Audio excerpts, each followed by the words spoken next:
Magandang buhay! Alright, welcome sa ating Sunday Fellowship. We do this every Sunday to acknowledge that the Lord is our true source. At kung nandito ka ngayon, maybe nakita mo to sa feed mo, may nagtag sa'yo dyan sa comment section, may nagsend ng link, or maybe you're watching our replay right now. Welcome!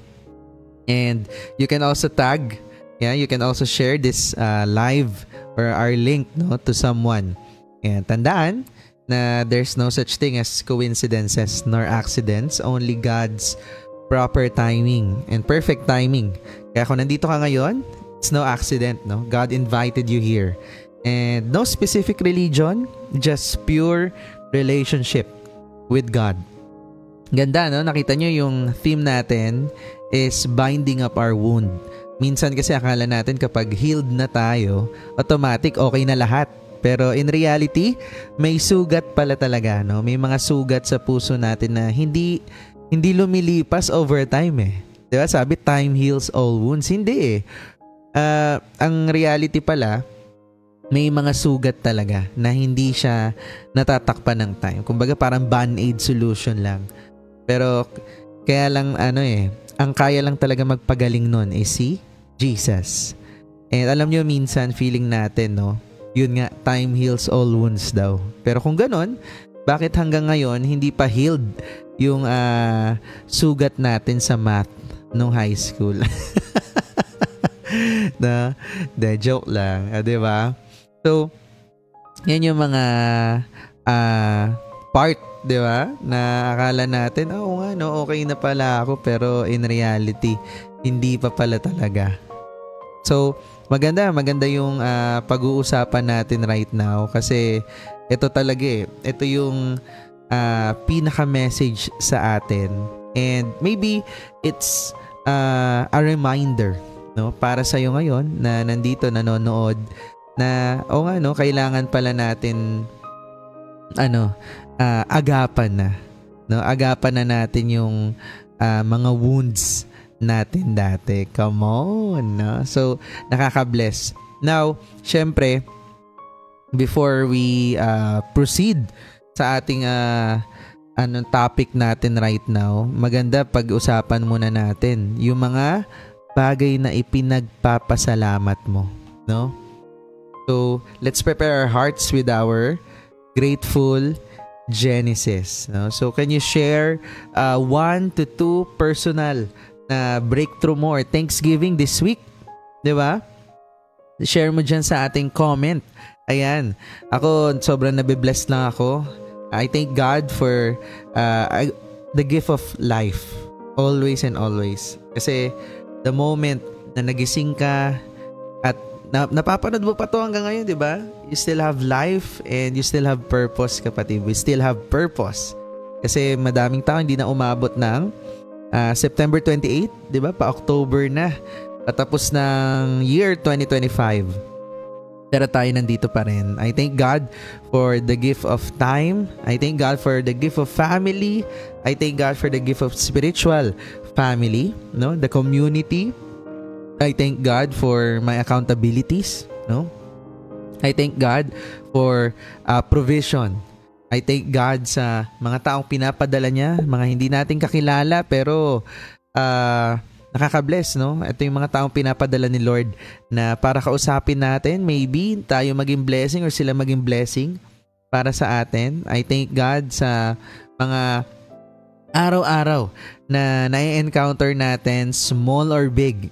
Kasi lalo na yung mga maliliit na bagay, no? I thank God sa I get to spend time with my family. I thank God for the people na, alam mo yun, recently we had a typhoon, no? A super typhoon. So I thank God na meron tayong protection, o diba? Lalo-lalo na doon sa mga nabaha, no? I thank God for the breakthrough na mga nangyayari recently. Thank God for the recent achievements. Thank you, Lord, no? I thank God for dun sa mga taong nangangamusta, di ba? I thank God as well yung yung mga simple things like ang sarap ng ulam nung isang araw. I thank God for my mom, no? I thank God for technology. Nagsasama-sama tayo ngayon, no? I thank God na we have this platform right now, 'di ba? Na kahit online, kahit nasa ibang bansa ka, iba yung oras mo, or kung nasang lugar ka man ngayon, nagsasama-sama tayo every Sunday, no? I thank God for those people na nakilala si Lord and talagang gusto mag-deepen yung relationship sa Kanya, no? I thank God dun sa mga nagsi-step in faith. I thank God for the preaching kanina. Sobrang ganda, no? It's about Jesus' second coming, no? Galing. Kaya, ang dami ko ipinagpapasalamat. Kaya, baka hindi tayo matapos, no? Kapag inisa-isa ko pa. Pero, if you have a breakthrough, again, may mga bagay ka pinagpapasalamat, kindly share dyan sa ating comment section because we'd love to read it. We'd love to celebrate, rejoice with you. We'd love to pray for you as well, no? Alright. So, ngayon, of course, di na natin para patagalin pa, no? Let's dive into the Word and let's welcome, of course, our ever-supportive na kahit nasa province, kahit anong nangyayari, anumang sitwasyon, ay nandyan siya always to serve with us and feed us with God's Word. O, diba? Let's welcome Pastor Ralph Dulman. A blessed day to everyone. This is Pastor Ralph. Let me pray and lead you as we come together to God. Manalangin po tayo. Panginoon, Father in heaven, thank you so much. Guide us today as we listen to your word, and may you continue to transform us and heal us from within, and even give us salvation sa mga hindi pa po sure ng kanilang kaligtasan. I pray that you heal their doubting hearts to that today, and may you continue to guide us, Lord, through your Holy Spirit. In Jesus' name, amen. Our topic will be about Jesus as our healer. Tapos na po ako nag-talk about few weeks ago about Jesus as Savior and Jesus as our sanctifier or purifier. Today, ang theme natin nakafocus as Jesus our healer and what it means to be healed by Jesus. Now, let me read from John 20 verses 24 hanggang 29. Now Thomas, one of the 12, called the twin, was not with them when Jesus came. So the other disciples told him, "We have seen the Lord." But he said to them, "Unless I see in his hands the mark of the nails, and place my finger into the mark of the nails, and place my hand into his side, I will never believe." 8 days later, his disciples were inside again, and Thomas was with them. Although the doors were locked, Jesus came and stood among them and said, "Peace be with you." Then he said to Thomas, "Put your finger here and see my hands, and put out your hand and place it in my side. Do not disbelieve, but believe." Thomas answered him, "My Lord and my God." Jesus said to him, "Have you believed because you have seen me? Blessed are those who have not seen me, yet have believed." So the passage that we have read is actually after the resurrection of Jesus. After he was risen from the grave, he showed himself to the disciples and to the followers. And first, he showed himself to the women who are already his disciples as well and followers. And that for 40 days, he revealed himself to them so that their faith will be fortified and that their belief will be founded and anchored that Jesus, their Messiah, after dying on the cross, he rose on the third day, and he was risen indeed, and he overcome death, Satan, sin, and even sickness. And so this is the context why we have read this, so that you will understand that this is already before Jesus ascended back to his throne. So what's the context, the immediate context? Ano bang background talaga? So based lang sa sinabi ni Thomas, maintindihan natin na maniniwala lang siya kung matouch niya, makita niya, matouch niya ang mga sugat ni Lord dito sa mga kamay at dito sa tagiliran. Yun yung konteksto talaga. Maniniwala ako if I see that and I touch the wounds of Jesus. And yun na nga, later, nung sumaman na siya ulit sa mga disciples, kasi nagtatago sila sa nagmi-meeting sila sa upper room siguro, nagtatago, no? They are also afraid. So, kasi kung pinatay yung master nila, yung teacher nila, for sure, natatakot din sila rin yung susunod. And while during closed door meeting, nandun, nag-appear si Jesus. At sabi niya, peace be with you. And sinabi niya agad kay Thomas, si Thomas talaga yung pakay niya that time kasi maraming beses na siya nagpakita sa iba. Si Thomas, hindi pa siya nakita. Sabi niya, oh, Thomas, naghahanap ka ng proof. Ito, Thomas, put your finger here sa mga sugat ko, dito. At dito, put mo pa yung hand mo dito sa gilid ko, tagiliran ko. Nakita mo, may sugat dyan, may butas dyan. And so, that's the time when Thomas started to believe Jesus Christ fully. And not just believe. He said, my Lord and my God. Ibig sabihin, magpapasakop na po ako. I believe now at magpapasakop na po ako. And that's the immediate context. Naghahanap si Thomas ng proof, pinakitaan siya ni Jesus ng konkretong proof that indeed, I am your Lord and your God who overcame death, sin, and Satan, and even sickness. So that's the context. And so, ang ating ngayong pag-aaralan pa is this. Jesus' wounds are the very proof that Thomas needed that time. And for Thomas to see and to touch is to believe. And when Jesus showed his wounds to Thomas, it healed the unbelief and faithlessness of Thomas. Wala siyang faith kasi kay Jesus nung hindi niya pa nakita. And this will lead us to another verse in the Old Testament in Isaiah 53 verse 5 that says, but he was pierced for our transgressions. Napako siya for our transgressions. He was crushed for our iniquities. Ang Panginoong Hesus ay na-crush sa cross because na ating iniquities. Upon him was the chastisement that brought us peace, or chastisement that brought us peace.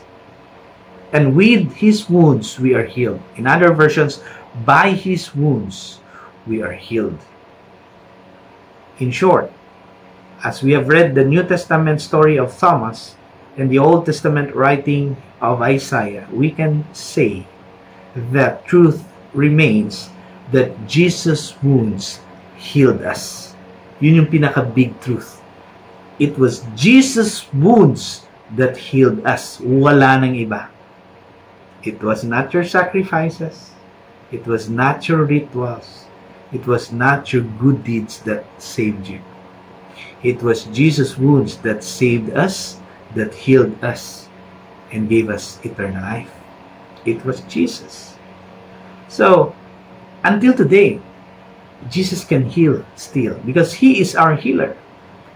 If he healed people in the past, he can still heal today and even in the future. Because Jesus healed us by giving us salvation when through his sacrifice on the cross, he fulfilled the requirement of the Father. It was only Jesus' sacrifice that brought us salvation. And we are healed spiritually. He healed us by redeeming us through his blood shed at Calvary. He healed us by making us whole when he was crushed and broken. And his body was broken in Golgotha. He healed and freed us from all kinds of spiritual bondages and the dominion of darkness.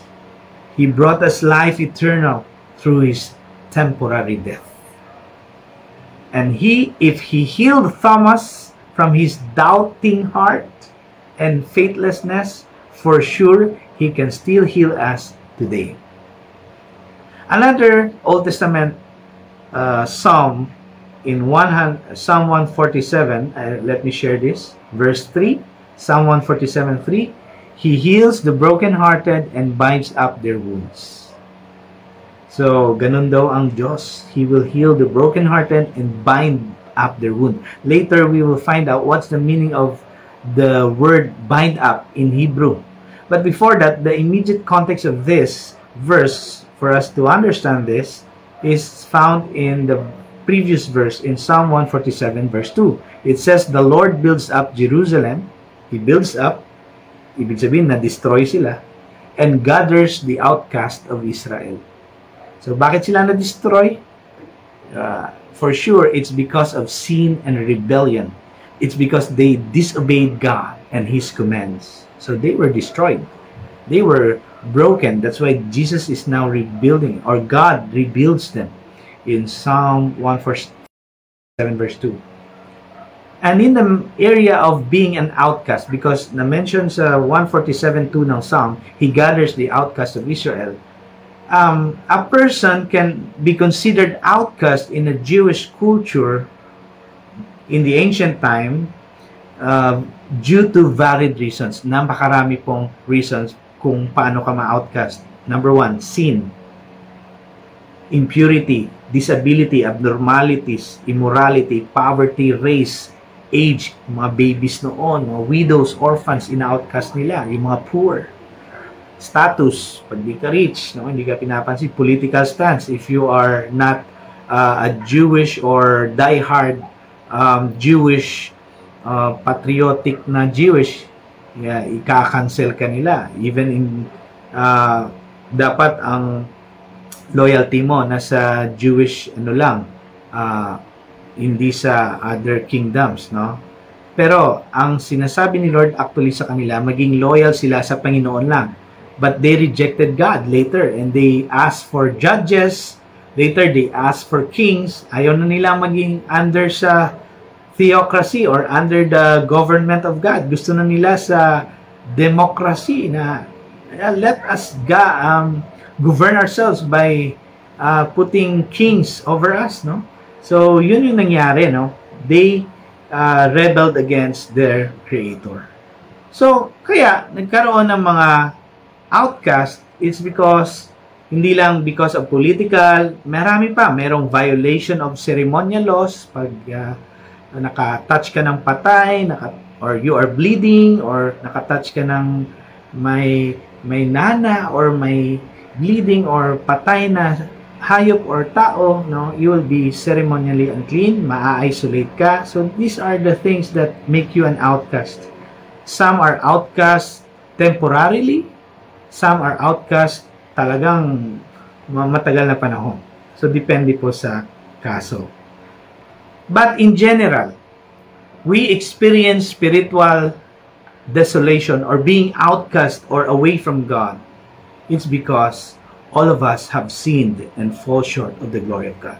And being an outcast is not just a thing when they became a nation as Israel. This happened already when Adam and Eve fell because of their rebellion and sin against God in the Garden of Eden. So all of us also have fallen short of the glory of God. No one is righteous, not even one, according to Romans. And so, the Lord, by His grace and mercy, He sent, God the Father sent God the Son, Jesus Christ, who took on flesh to be this ultimate sacrifice on the cross, so that we will be healed, we will be forgiven from our sins, and the requirements set by the Father will be fulfilled through the death of Jesus Christ the Son. And it was clear why Jesus came to this world, to seek and save the lost through His death on the cross. And He always tells, even during the Testament, the story in the Gospels, He always tells the Pharisees, I came to heal the sick, not the healthy. I came not for the healthy, I came here to heal the sick. And this will connect, no, yung story ng Gospels dito sa sinasabi sa Psalm 147:3 that He heals the brokenhearted and binds up their wounds. So merong connection. Bakit ba nag-heal si Jesus? Ano ba yung significance nito sa atin din? Anong meaning nito according to the context? So, if you look at the meaning of this, bind up their wounds, ang bind dito sa Hebrew, hindi ko kasi mabasa yung Hebrew, I'm not an expert, but it means, okay, pag pronounce mo yung Hebrew word, kaubash, or kaubash, no? Kaubash, it means bind up, geared about, govern, healer, put, saddle, wrap about. Wrap about. Pag merong injury or i-wrap about or i-bandage, di ba? Pero ang govern na word, ang nag-enlighten sa akin by the grace of God, by the Holy Spirit's guidance, ibang klase. When the Lord binds the wounds, meaning He governs. So He will allow us to go through His discipline. He will allow us to experience brokenness, because later He will also bind up our wounds. And that happened ultimately when Jesus sacrificed Himself on the cross. And by His wounds, we are healed. And how He healed us? He governed even how to heal it. He governed our wounds, meaning He allows our wounds to happen so that we will rely on Him as our healer and also as our God and Savior. So, when Jesus Christ heals you, meaning nito, Christ will now govern you. The Lord Jesus Christ healed you so that He will be the Lord of your life. That's why, nung may na-heal siya sa Gospels, diba? Sabi niya, sin no more. Pinagaling na kita. Or else, something worse will happen to you.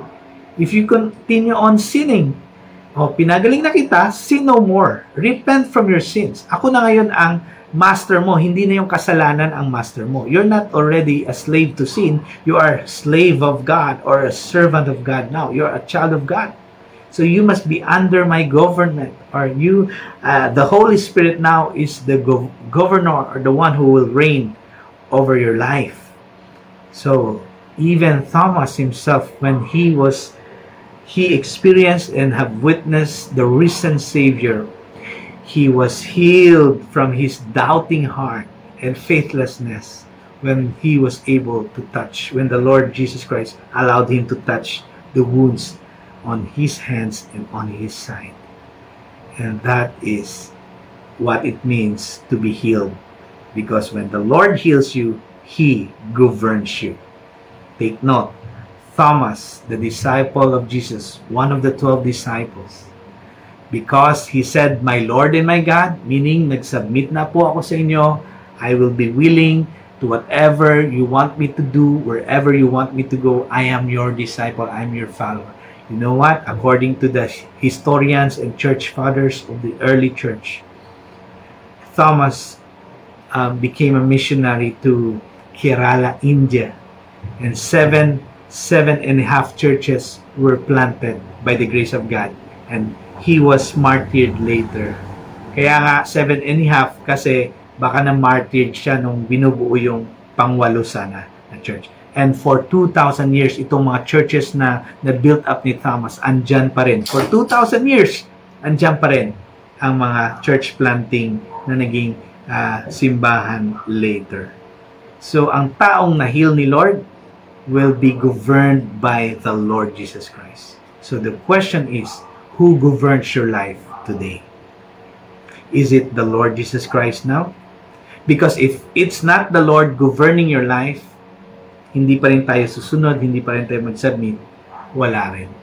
Sometimes, because governed tayo ng past mistake, ng past trauma, ang decision making natin naapektuhan din.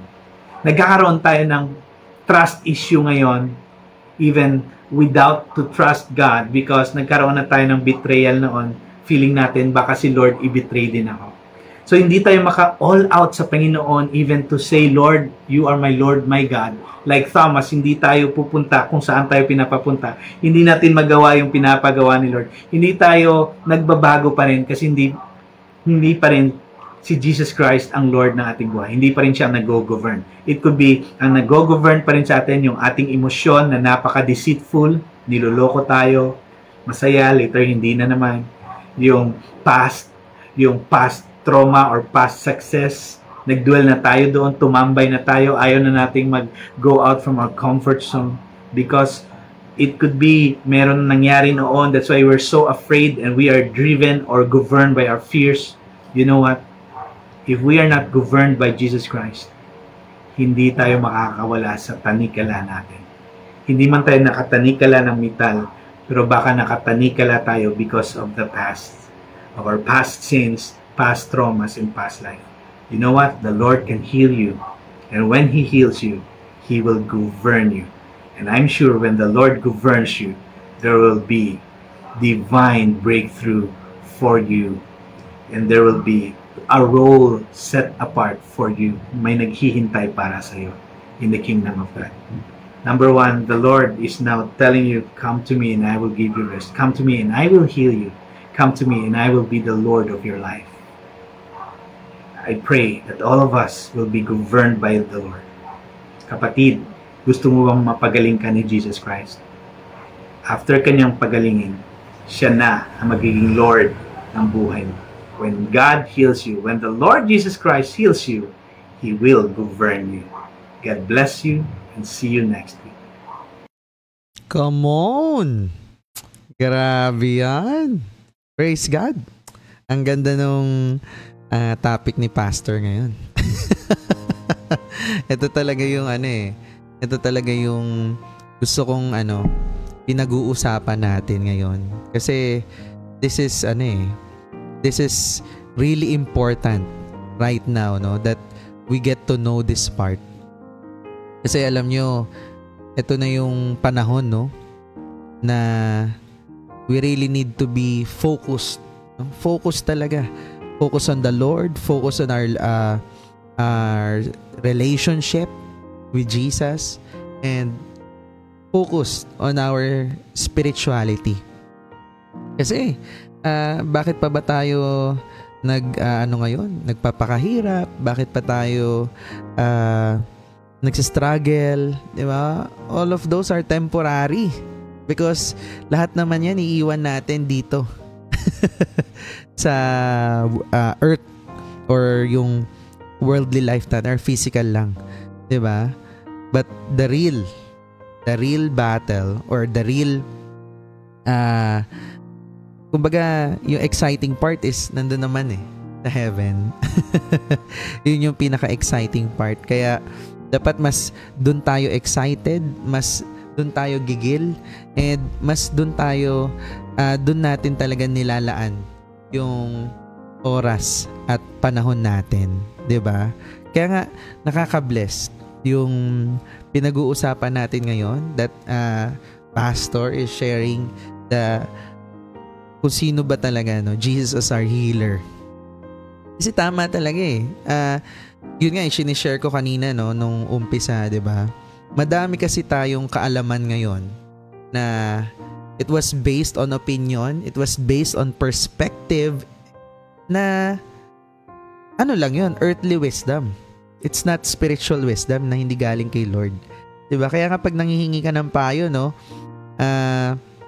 sinasabi nila dahil napagdaanan ko na yan, no? Na-experience ko na yan. Pero ang pinaka-guide talaga natin ay si Lord. No? For example lang, ang daming mga kasabihan na yun nga, na ang daming tao hindi makapagpatawad ngayon. Especially sa mundo natin ngayon na napakagulo. Napakagulo, ang daming nag-aaway, magkakagalit, hindi magkapatawaran. So, Jesus already conquered that. 'Di ba? Na hindi totoo 'yun Yung kasabihan na time heals all wounds. Sige, palipasin na lang muna natin. No. Because narinig natin kanina, 'di ba? Na kahit anong oras ang lumipas, forgiveness is a choice. Always remember that. Hindi ako nagsabi nun. It's based on the Bible. Forgiveness is a choice. Diba? Kaya napakaganda na pinag-uusapan natin yun, no? Na yung number 1 pa lang, Christ's wounds bring our healing. Kasi again, may mga sugat tayo. Yun nga, yung mga trauma na hindi kita eh. Hindi kita physically. Emotional wounds, past traumas, maybe family, alam mo yun, dysfunctional family, regrets, grief, guilt. Pero ang ganda, no? Ang ganda ng promise. Pero by His wounds, we are healed. Ganda. By His wounds, we are healed. Ang ganda nung pinoint out din ni Pastor kanina, no? Na hindi not by our works. Hindi dahil sa atin, kaya tayo gumaling. Diba? Kasi that really is the misconception of doing good. Diba? Na doing good will save me, na maraming naniniwala na kapag mabait sila, automatic, papasok sila sa langit. They will go into heaven. Pero sabi sa Ephesians, chapter 2, verses 8 to 9, for it is by grace you have been saved. Ano ulit? For it is by grace you have been saved. Grasya. Ano ba meaning ng grace? Binigay sa'yo kahit hindi mo deserve. That's grace. Yun yung grasya. For it is by grace you have been saved. Dahil daw sa grasya ng Panginoon kaya ka naligtas. Hindi naman sinabi, for it is by your works, your good works that you have been saved. Hindi, di ba?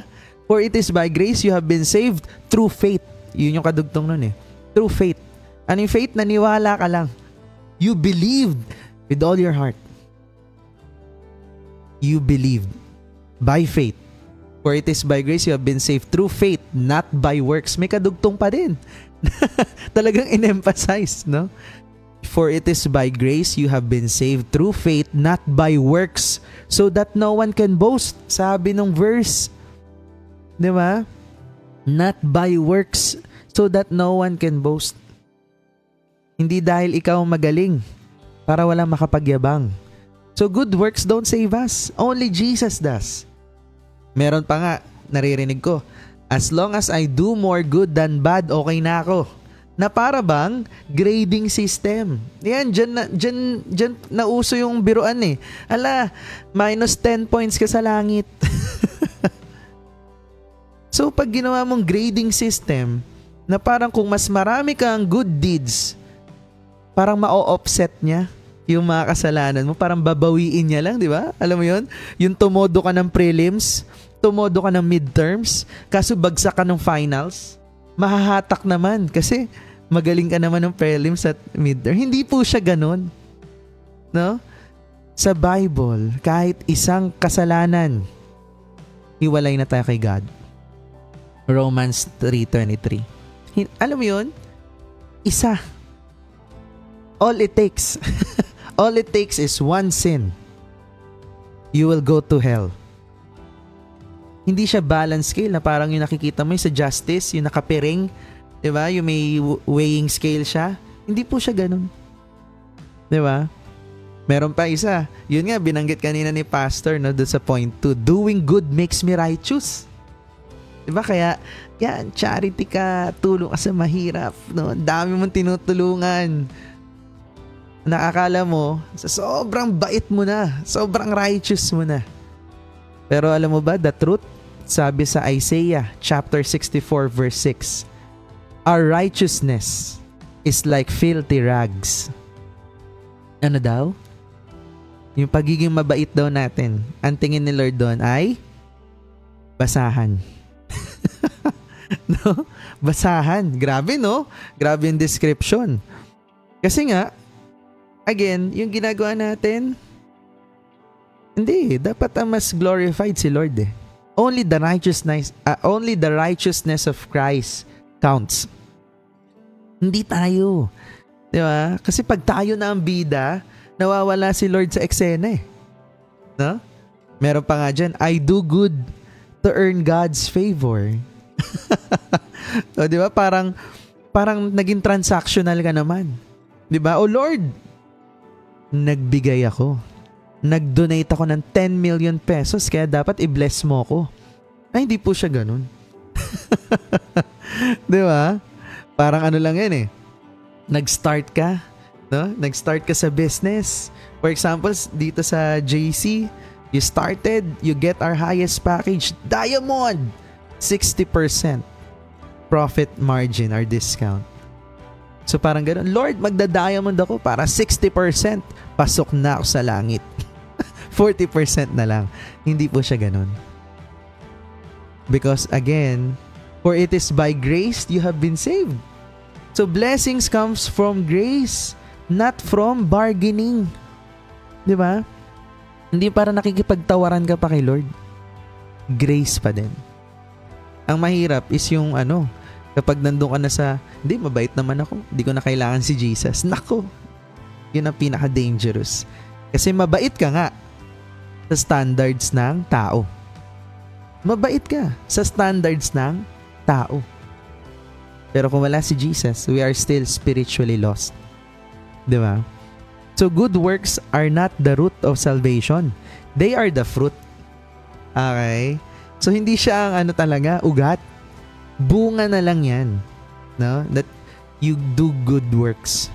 No? Sabi rin niya sa Ephesians 2:10, for we are God's handiwork, created in Christ Jesus to do good works. Diba? Yung good works comes after na lang. Kaya mo siya ginagawa kasi nabe-bless ka na eh. You have a relationship kay Lord. Diba? Alam mo na kung saan siya nape-please. Alam mo na kung saan siya na-offend. Kaya you are doing right. Diba? Nakalagay doon, which God prepared in advance for us to do. Diba? So talagang byproduct yun. Dahil nga, you chose to serve and follow Jesus Christ as your Lord and Savior. No? Galing, no? Nalilinawan tayo. Ayan. So, alam mo yung parang sa business lang, no? Failures, rejections, it can really, nasusugatan din yung confidence mo naman. No? Pero those same wounds, na kapag paulit-ulit, nare-reject, kapag kay Lord mo dinala, nagiging testimony siya, mas pinatitibay ka niya. Di ba? So, don't hide your wounds. Bring them to Christ for healing. Ang galing din nung second point, no? Healing leads to governance. Healing is not just comfort. It's calling. Sabi nga doon sa Psalm, di ba? Yung binasa kanina ni Past, it uses the word bind. Bind. Which also means to govern. Ganda, no? Govern.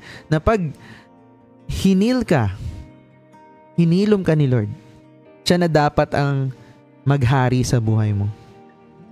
Di ba? Para sa business, kung may mentor ka na tumulong sa'yo, pero hindi mo naman siya sinusunod, walang progress eh. Diba? So, it's the same. Healing requires surrender, obedience. Diba? Kaya the challenge here is, let Jesus govern your life daily.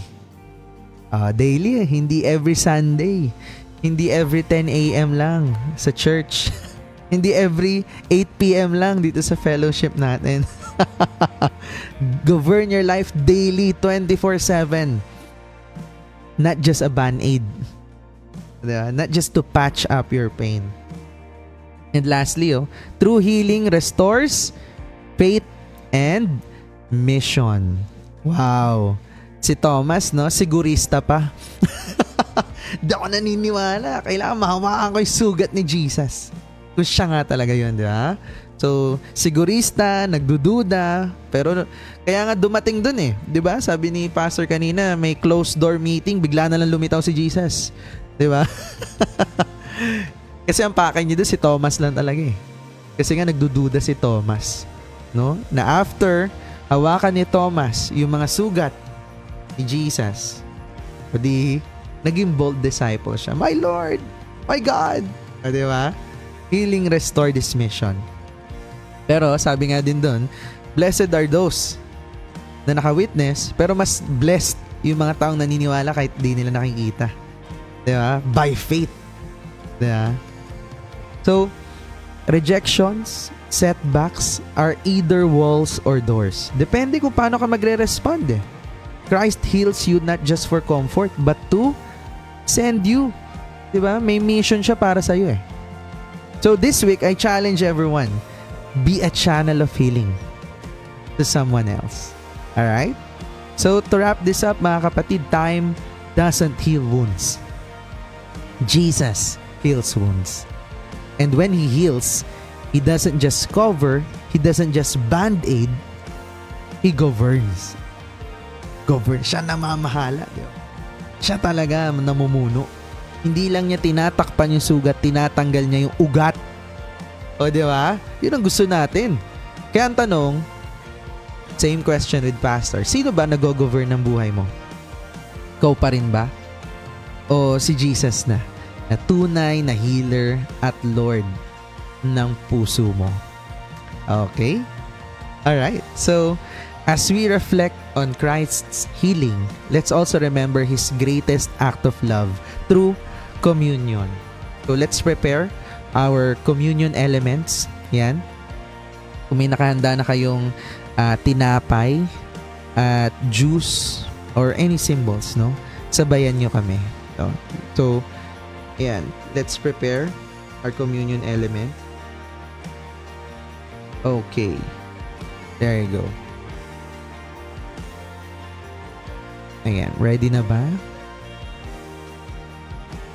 Is everybody ready? Let's prepare our communion elements.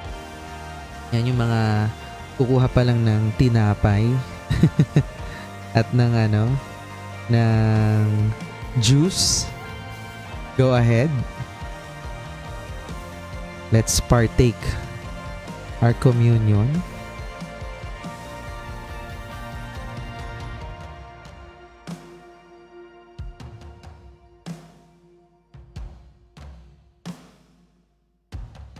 Alright. Mukhang everybody is ready. Ayan. Ready na ba ang lahat?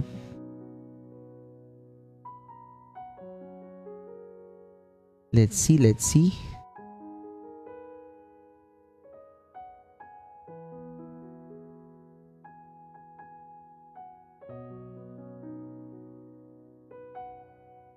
Okay. Ayun. Ready na daw. Ready na daw ang iba.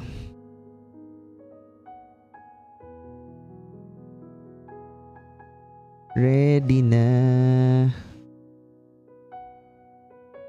How about yung mga nasa natin? Nasa live. Yan. Kung wala, you can join us in prayer.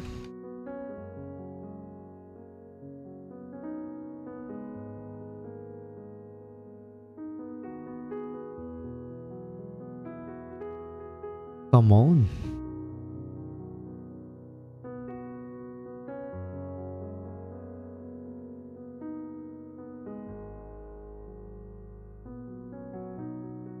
Okay. Ready na yung mga nandito sa Zoom?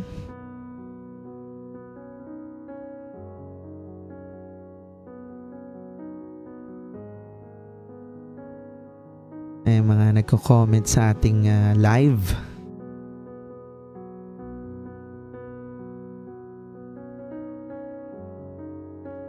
Alright, very good.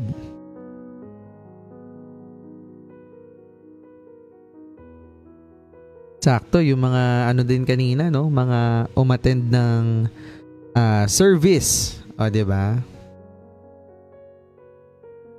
So, kung nakapag-communion ka na kanina, okay na yun.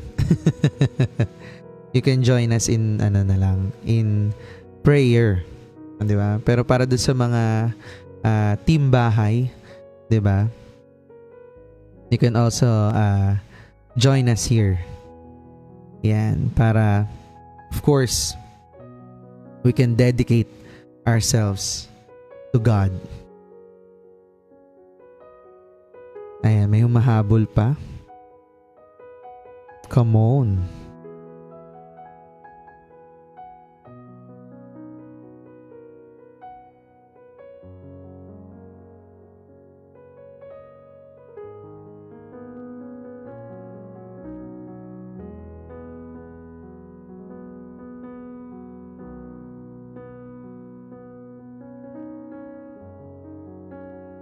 It's nighttime.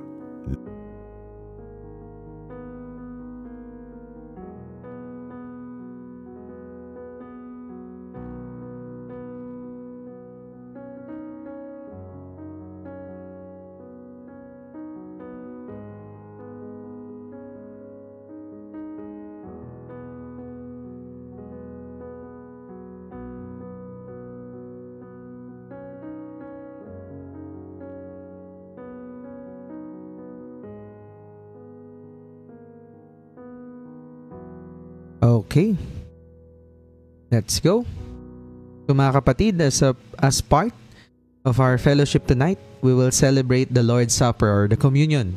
Ito ay paalala ng ginawa ni Jesus para sa atin sa cross. So again, you prepared your communion elements. Sabay-sabay tayo.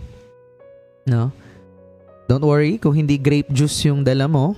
Kahit iced tea yan, basta ang heart mo is nakafocus kay Jesus. Natanggap ni Lord yan. Alright? So, let's read the word in 1 Corinthians chapter 11 verses 23 to 26. For I passed on to you what I received from the Lord himself. On the night when he was betrayed, the Lord Jesus took some bread and gave thanks to God for it. Then he broke it in pieces and said, "This is my body, which is given for you. Do this in remembrance of me." Let's partake the bread. Thanks be to God.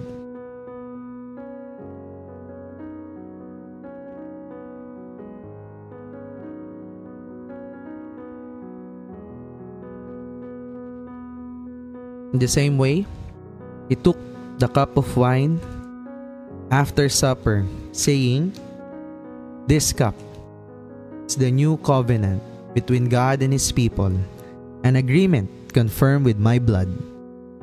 Do this in remembrance of me as often as you drink it." Let's partake. Thanks be to God.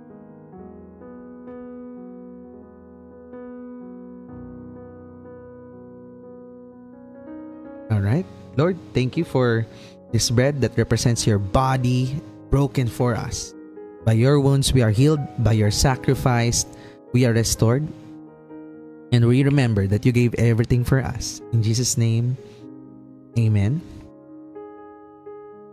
And thank you for the cup that represents your blood poured out for the forgiveness of our sins. Thank you for cleansing us, for redeeming us, and for giving us a new covenant in your grace. As we drink this, we declare we are forgiven, set free, and made new in you. In Jesus' name, amen. Alright, so mga kapatid, every time we do this, we proclaim the Lord's death and resurrection until He comes again. So communion is not just a ritual, it's a celebration of victory. Kaya ngayon, we don't live condemned, we live forgiven, and we don't live empty. Diba? We live filled with His presence. Diba? Amen! Come on! So now, I want to pray for a specific set of people na kung hanggang ngayon, nakikinig ka pa rin, nandiyan ka sa live or maybe nandito ka sa Zoom. Kung first time mo marinig to at you want to accept, gusto mo tanggapin si Jesus bilang Lord and Savior ng buhay mo, sabayan mo ako sa prayer na to. Let's close your eyes. It's just you and God. Just you and God. Don't mind kung sino man yung nasa paligid mo right now. Close your eyes and pray this. Lord Jesus, lumalapit ako sa iyo ngayon. Inaamin ko na ako ay makasalanan at hindi ko kayang iligtas ang sarili ko. Salamat sa pagmamahal mo at sa ginawa mo sa cross para sa akin.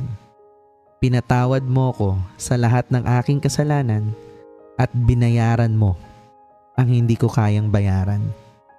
Ngayong gabi, binubuksan ko ang puso ko at tinatanggap kita bilang aking Panginoon at tagapagligtas. Ikaw na po ang maghari sa buhay ko at tulungan mo akong sumunod sa iyo araw-araw. Simula ngayon, I am yours and you are mine. Thank you for the gift of eternal life. In Jesus' name, amen. Come on! Kung sumabay ka sa prayer na to, welcome to God's family. Pwede ka mag-comment, pero mas maganda, send us a DM. Yan, message mo kami para mas magabayan ka namin sa first steps mo with Christ. And don't walk on this journey alone. the heaven is rejoicing for you. Alright? So, let me pray for everyone. Lord, maraming salamat sa pagsasama namin ngayon, sa fellowship namin ngayong gabi, Lord. Lord, we thank you for tonight's word, Lord, and reminder that by your wounds, Lord, we are healed. Thank you, Jesus. Thank you for emotional healing. Thank you for physical healing, Lord. Thank you for the spiritual restoration, Lord. We declare freedom, Lord. Freedom sa lahat ng chains, bondages, Lord. Yung guilt, yung unforgiveness, Lord. Yung peace in the storms, Lord. Lord, hope for the future, Lord. Lord, I pray blessing and protection over every family na nanonood ngayon, Lord. I pray and I rebuke the works of the enemy, Lord. Walang hold ang kaaway sa buhay namin ngayon, Lord. I pray for their work, Lord, sa negosyo, sa ministry, Lord. Be their source. Palitan mo ng joy yung mga lungkot nila, Lord. Palitan mo ng faith yung doubt nila, Lord. Palitan mo ng strength yung mga pagod nila, Lord. And we live this fellowship healed, restored, and governed by Christ. And all glory belongs to you, Lord. In Jesus' name, we pray. Amen, amen, and amen. Thank you, Lord. God bless you and see you next Sunday. God bless.